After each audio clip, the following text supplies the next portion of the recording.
Gondisha Bukasam Siotini, Tripura Hastini, Buri Congress, the Dollar Hankor Congress, Gondisha Bukastini, Block Congress, Nibukakti, Gondatisha Bukasti Amsio, Jero, the Lombui, Nok Hokiakari, Lip Kemotongi, Matonka, no Rijum, Te, Hari Rock, Burino, Yafaka, Aromanjaka, Tripura Protest, Buri Congress, ni Adong Zuk, Te, Yaksu, Adong Zuk, Dollar Hankor Congress, ni Casco, Te, Gondisha Bukastini, Block Congress, ni Casco, Ronji, Tripura, Gondatisha, Sikla Congress, ni Casco, Badal Shaka Akosha. Tripura প্রদেশ মহিলা কংগ্রেসের তরফ থেকে এবং আমাদের Raima Valley block Congress এবং দলাই জেলা কংগ্রেস আমাদের এখানে আজকের এই আমাদের এই যে ক্ষুদ্র সহযোগিতা এখানে সামিল হয়েছেন।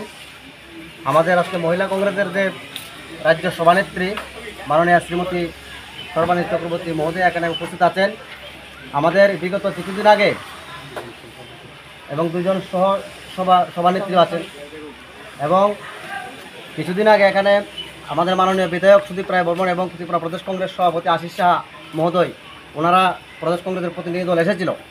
তখন বলে গিয়েছিল যে আমাদের যে বিগত 12 জুলাই যে আগুনে বশীভূত হয়েছিল যে একটা এখানে যে আমাদের রিলিফ ক্যাম্প আছে, এখানে কিছু বস্ত্র বিতরণ করবেন আমাদেরকে আশ্বস্ত করে গিয়েছিলেন আমাদের মাননীয় বিধায়ক এবং আমাদের প্রদেশ কংগ্রেসের সভাপতি সহ কংগ্রেসের প্রতিনিধি দল।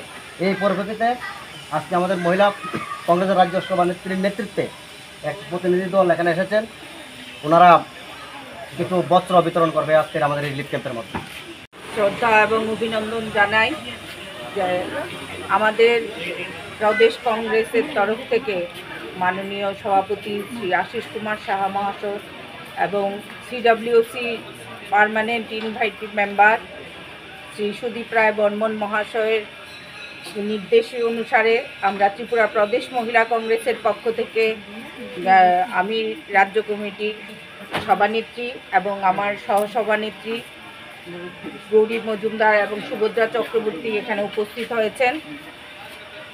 আমরা রাজ্য কংগ্রেসের তরফ থেকে এখানে যারা নেতৃত্ব দিচ্ছে ব্লক প্রেসিডেন্ট এবং ব্লক যুব প্রেসিডেন্ট, তাদেরকে ডিস্ট্রিক্ট প্রেসিডেন্ট, সবাইকে আন্তরিক ধন্যবাদ জানাচ্ছি। আমরা এটা প্রদেশ কংগ্রেসের থেকে সামান্য কিছুই উপহার স্বরূপ এনেছি। যে ক্ষয়ক্ষতি হয়েছে সেটা হয়তো আমরা কিছু সাহায্য দানের মাধ্যমে কিছুটা ক্ষতিপূরণ হয়তো তাদের হবে, কিন্তু সার্বিকভাবে পূরণ করা একা কারোর পক্ষেই সম্ভব নয়। সরকারকেও এগিয়ে আসা দরকার এই জন্য।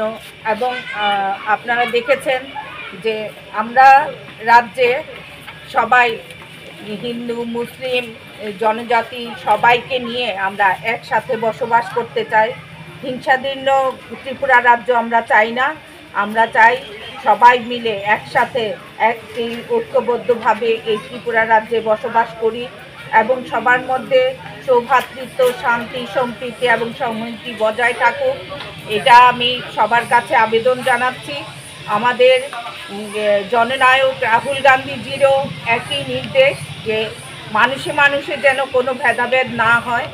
আমরা সামান্য কিছু নিয়েও যেন আমরা আলাপ আলোচনার মাধ্যমে আমরা সমস্ত কিছুর সমাধান করি এবং আগামী দিনে সুন্দর ভারতবর্ষ তথা সুন্দর ত্রিপুরা রাজ্য গড়ে তোলার জন্য আমি এই অত্র এলাকার শুভবুদ্ধি সম্পন্ন মানুষের কাছে আবেদন রাখব এবং আমাদের দ্বারা যতটুকু সম্ভব এখানে সাহায্য হাত বাড়িয়ে দিতে আমরা প্রতিশ্রুতিবদ্ধ। যেহেতু আমাদের মাননীয় সভাপতি শ্রী আশিস কুমার সাহা এবং আমাদের সিডব্লিউসির মেম্বার শ্রী সুদীপ রায় বর্মন মহাশয় বিগত দিনে এসে গেছিলেন। আমরা আজকে আসার কথা না, এটা বিগত 20 তারিখে আমরা রওনা দিয়েছিলাম। মহারানী অবধি এসে আমরা ফিরে যেতে হয়েছে, তখনই ধস নেমেছে, এই এলাকাতে আমরা প্রবেশ করতে পারিনি। যার দরুন আজকে আমরা এসেছি। তার মধ্যে আপনারা দেখেছেন ত্রিপুরা রাজ্যে ভয়াবহ বন্যার অবস্থা, জনজীবন বিপর্যস্ত হয়ে পড়েছিল, তাই এটা দিতে আমাদের বিলম্ব হয়ে গেছে।